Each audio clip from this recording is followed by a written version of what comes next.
Mansion was the launch title for the Nintendo GameCube. It aimed to show the world what Nintendo's new shiny box could do. Too bad I was only 57 days old at the time. With my ongoing pursuit to catch up with the console library that seems the most appealing to me, the GameCube's, for its massive improvements and statements on genres for the third dimension, its passionate creations to every single one of those genres and beautiful, crisp 3D models. After covering Melee and Wario World, I think the third piece of the adventure is going to be Luigi's Mansion, and just in time for Halloween, and if I finish the video on time, also for the 3DS re-released. And before we begin, disclaimer, all of this is being recorded on an emulator. The GameCube just never came out in Israel, I never had access to it, so this is being played on a Nintendo Switch Pro controller with an emulator. I don't have any resources to do anything better. Sorry. Let's begin. The game begins with Luigi coming terrified yet confident towards the mansion. After a welcoming encounter with the fourth kind, he wakes up in the lab of Professor Egad, where he received the key to the game, the Poltergust 3000. It's a vacuum cleaner. It's like the Ghostbuster idea where they suck up the ghosts and then need to dispose of some or safe. I remember as a kid I used to watch, I guess it was Danny Phantom, but I remember it being something else, whatever, where one of the coolest bits I loved was storing the ghost using the canister and the dangers of opening it. The game doesn't actually have that, you capture a ghost and it's done, but I just really like ghosts. They're my favorite type of supernatural threat, something about the fact that they're both powerless and super powerful at comedic inconsistency is just so endearing, yet still contains the spooky aspect it needs.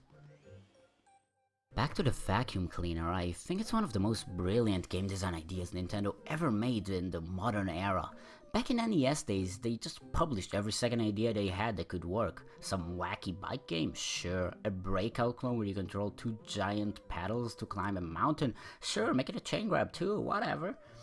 But a modern, lengthy experience with a plotline, progress, characters and polish needs more than the base code, which is why it's shocking to see Luigi's Mansion not just existing, but being presented as a launch title. The vacuum mechanic is all the game is based on. You use it to check for traps, enemies, coins, hearts, clearing dust piles, pulling carpets, blinds, tablecloths and posters, and while these examples may not vary that much, they feel new. The fact no video game I ever played required me to think about what fabric is around me, what can be sucked by a vacuum cleaner, and what do I need to do with a candle is what makes the experience unique. Now, if the whole game was just running around and just sucking things up with and no adding other factors, the game would have gone stale, quick. The game changes that by making the ghosts require an extra bit of effort every time, the flashlight. Ghosts are not affected by the poltergust until you reveal their heart. To do that, you mainly need to scare them with the flashlight, and then very quickly start vacuuming. They run away pretty fast and you have to wait for them to respawn if you just stun them and don't react, so even if this is just one extra button before sucking them up, you always need a sharp reaction for efficient ghost capturing.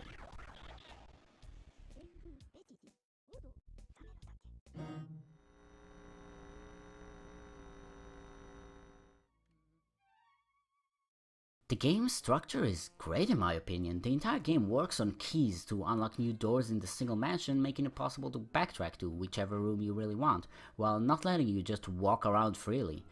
The structure is very firm, and besides some points I personally didn't understand what to do in, and we'll get to those later, the pacing of the game is very good as long as you can keep focus on what to do.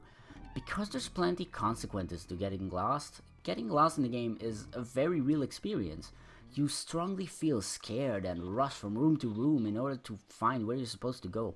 I remember during my playthrough I died once in a room and delayed coming back there enough, so much so that I forgot to come back and spent a good 20 or more minutes running around doing nothing, checking every single room, but there was value to it. After every single room you clear, the lights turn on, and when that happens, the Boogs take positions. I personally always found it weird that there's like a separation between Boogs and ghosts, and also like the Eries from Mario World, which is another game I want to cover on the channel. I should do that. I don't know, there's a lot of weird species specifications in the Mario universe. Probably because most of it is just building off of things and then trying to fit them all at once eventually. Doesn't quite stack up, but I guess it makes for an interesting lore.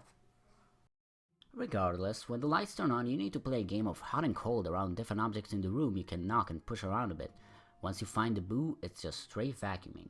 But the thing is that every single room in a mansion holds at least one of those boos, meaning if you want to get all 50 boos, like the checklist wants you to do at the bottom of the screen, you need to get back through every single room you already played.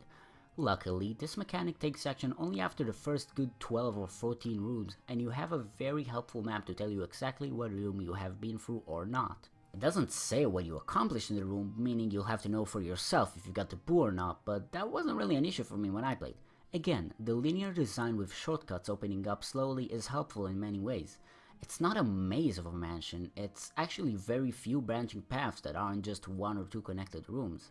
One issue with the boos is that the last few boos of the 50 will be so scared of Luigi's reputation of ghost mischief, they'll exit the room sometimes and you have to go to the room past the walls they exited from to catch them again.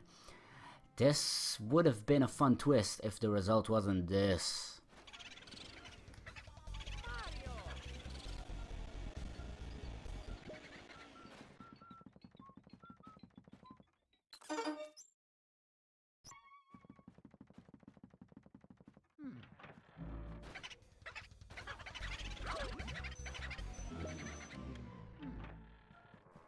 Oh, I'm showing the full clip. I need to prove this point. You can skip to this point if you want, but yeah. We're showing it all, baby.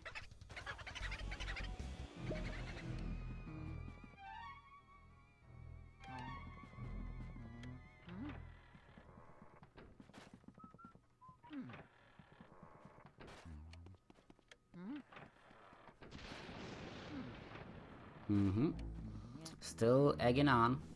I know there's a trick.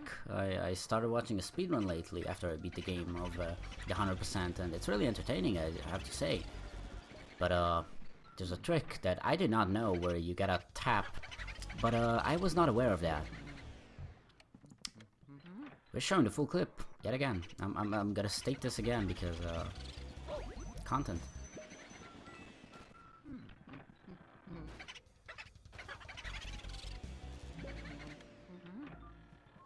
Imagine going through this in 2001, huh? Imagine going through this when you're 57 days old, eh?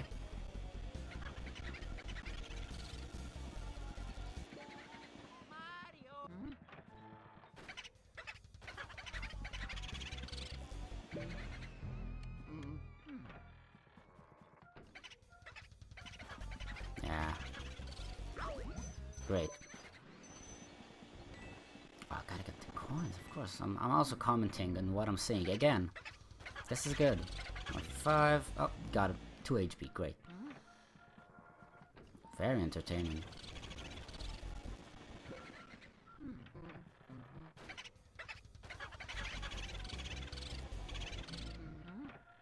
Oh wow, that's new. Oh well, that isn't. Come on, inching ever closer. Hopefully you fast forwarded. If not, well, thank you for egging along. With a capital egg. Yep, there it is. Yep, perfectly.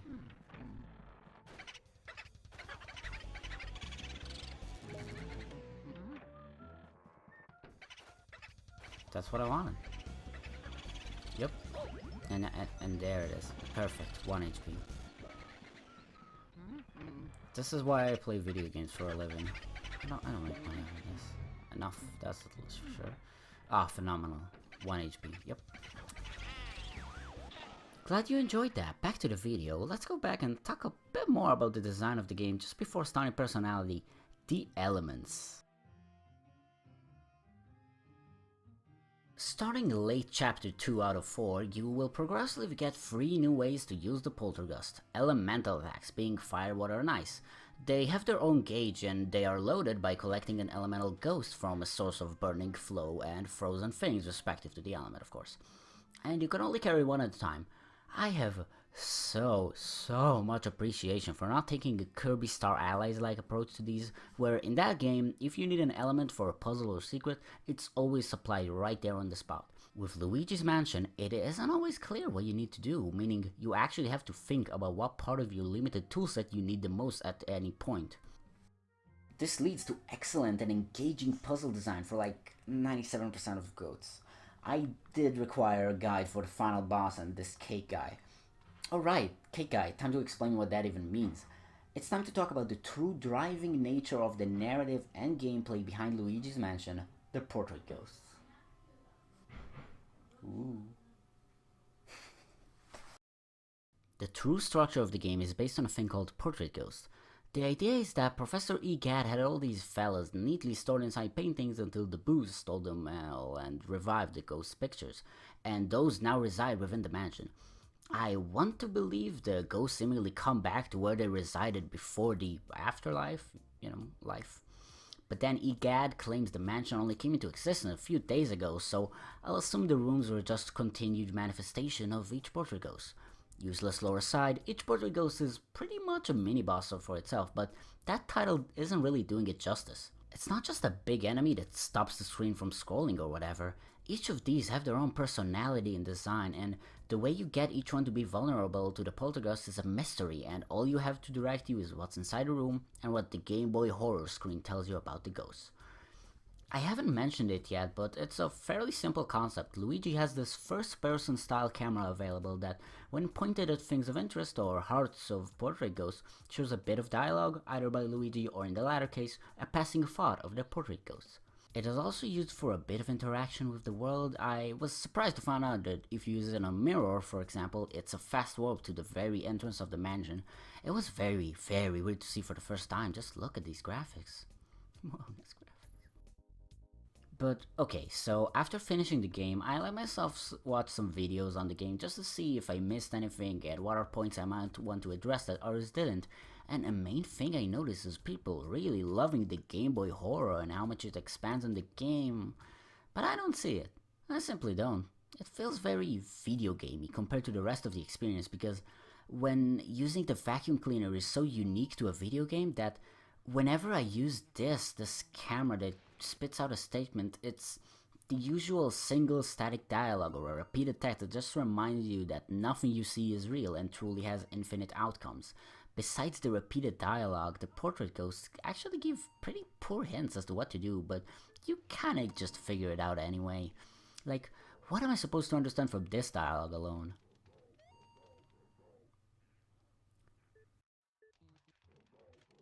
Usually confusing ghost thoughts are what got me stuck in loops because I didn't know what to do. It's pretty on the line as far as hints go sometimes.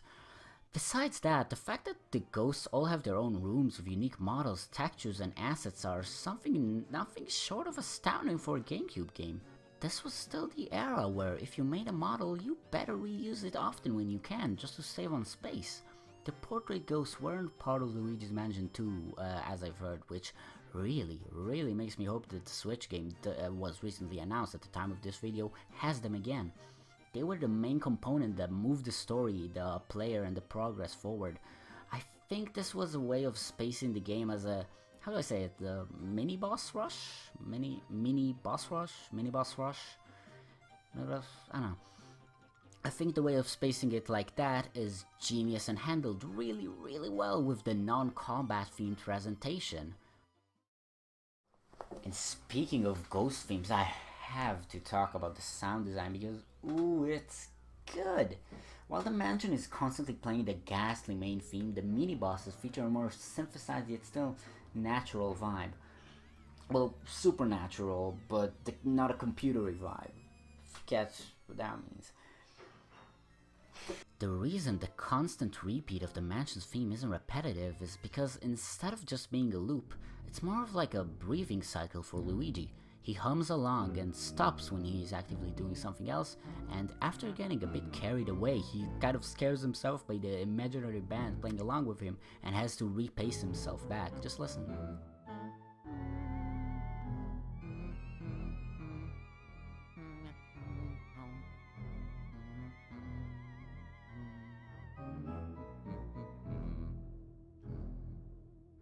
It's very charming, and honestly it doesn't get old, especially considering how long the game is.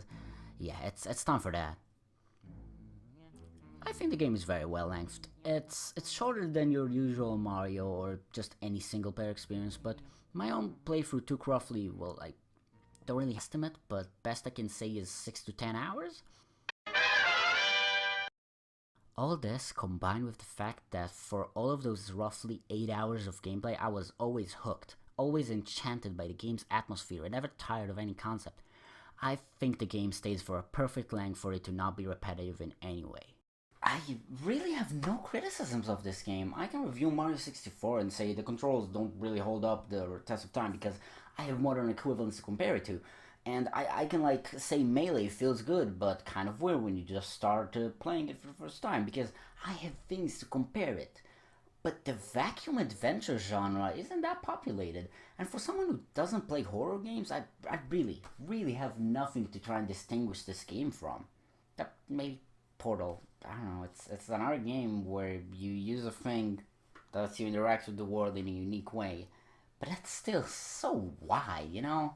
Like, that I think what solidifies Luigi's Mansion as a masterpiece is its unique approach, and that's all I have to say.